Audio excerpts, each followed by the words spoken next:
Oke, halo teman-teman. Nah, kali ini kita belajar tentang fisiologi reproduksi wanita. Nah, pada kesempatan ini kita akan lebih berfokus pada gonad wanita. Apaan tuh gonad wanita?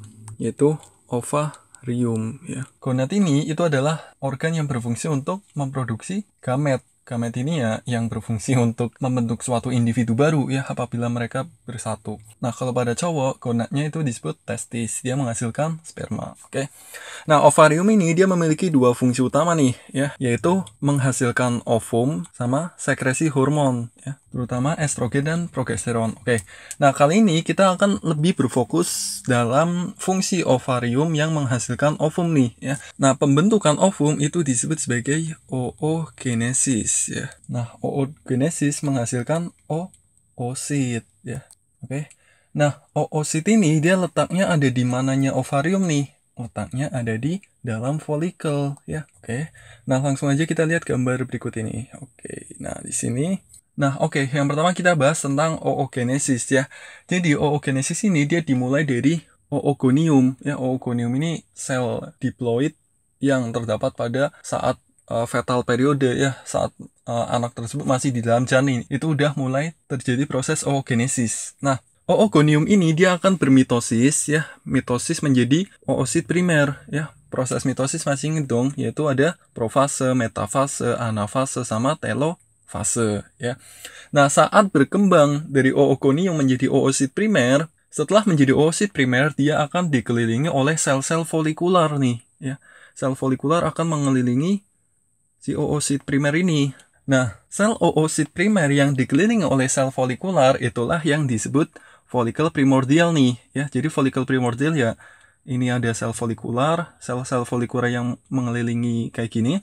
Nah, di dalamnya di sini ada oosit primer ya. Oke. Nah, oosit primer ini kemudian dia akan mengalami meiosis nih ya. Masih ingat dong tahap-tahap meiosis apa aja? Ya, hampir sama kayak mitosis ya, ada profase 1, metafase 1, anafase 1, telofase 1, terus profase 2, metafase 2, anafase 2, telofase 2 ya. Nah, tapi meiosis yang pertama ini dia cuma berhenti sampai tahap profase aja nih, ya. Jadi dia nggak tuntas, dia cuma sampai tahap profase 1, cuma sampai sini, padahal masih banyak banget stepnya. Tapi dia cuma berhenti, mandek, grek gitu doang di situ. Sampai kapan? Sampai masa pubertas nih ya, emang lama banget.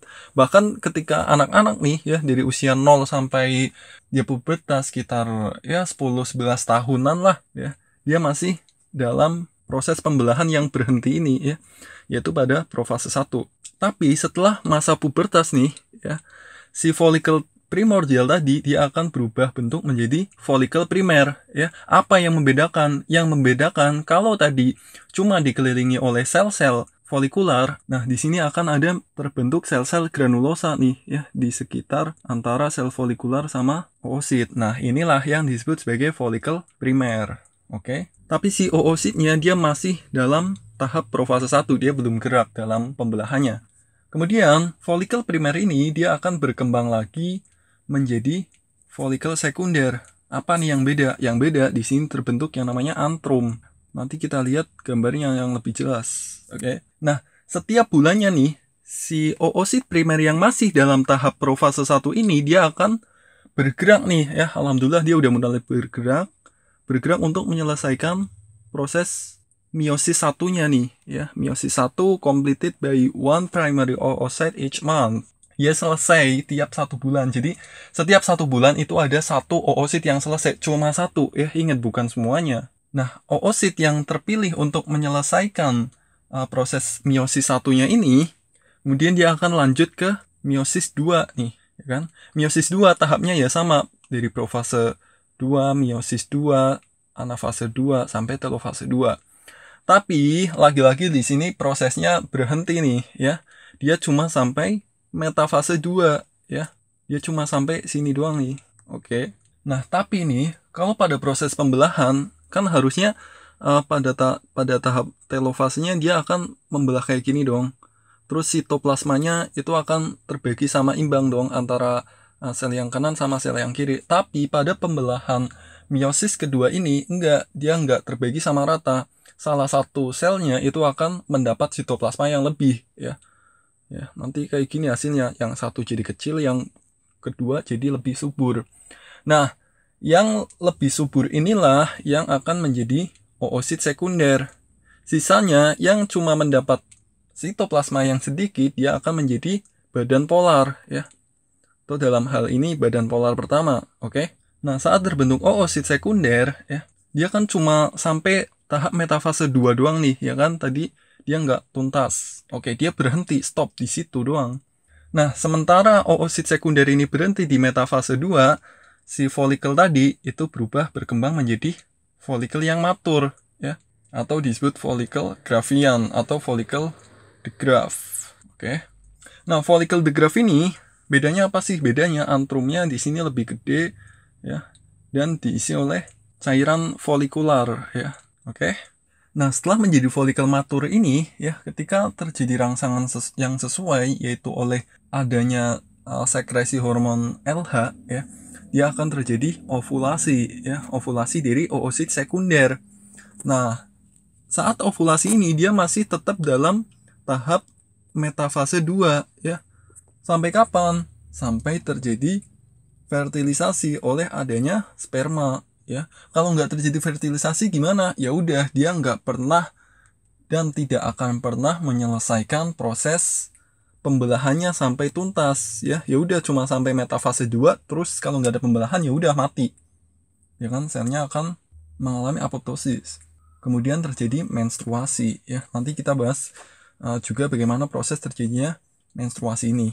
Oke. Nah, kalau misal si oosit sekunder yang masih dalam tahap metafase ini dibuahi oleh sperma, nah baru deh dia akan menyelesaikan meiosis 2-nya ya. Nah, ini kan masih metafase ya. Nah, kan masih ada tahap telofase, berarti kan dia nanti membelah lagi ya kan.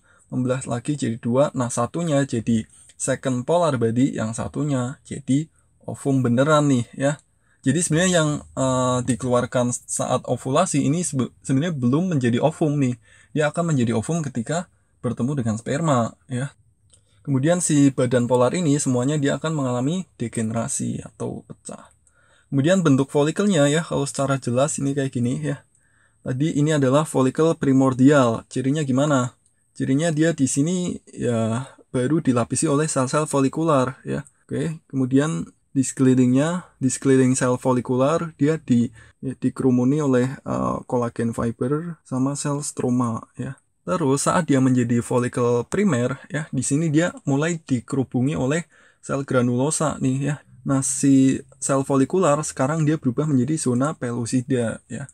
Kemudian di tengah-tengahnya ini ada sel granulosa. Kemudian ini basement membrannya yang memisahkan folikel sama sel stroma. Nah, sel stromanya sekarang dia berubah menjadi sel TK ya, sel TK. Nah, sekarang di sini ada 2 sel pensekresi hormon utama nih ya, yaitu ada sel TK yang menghasilkan estrogen dan juga sel granulosa yang menghasilkan progesteron. Oke. Nah, fungsi dan kerja hormon estrogen dan progesteron nanti kita bahas lebih lanjut di siklus menstruasi ya. Terus ini kan folikel primer ya. Nah, kalau folikel sekunder dia di sini mulai terbentuk antrum nih ya. Nah, kemudian di sekeliling oositnya dia masih dikelilingi oleh sel-sel granulosa tadi. Nah, sel-sel granulosa yang masih menempel di oosit itu disebut corona radiata ya. Kemudian setelah menjadi folikel matur atau folikel de Graaf ya, atau Graafian folikel, antrumnya ini dia akan membesar ya. Kemudian dia diisi oleh follicular fluid ya. Kemudian corona radiatanya makin jelas ya. Ini dia mengelilingi kayak gini, oke? Oke, itu bedanya. Oke, sekian tadi kita sudah membahas oogenesis, yang mana oogenesis ini dia berfungsi untuk menghasilkan ovum ya, atau oosit sekunder ya. Ovum itu ya oosit sekunder yang sudah benar-benar menyelesaikan meiosis keduanya. Sama bagaimana pembentukan folikel. Oke, sip.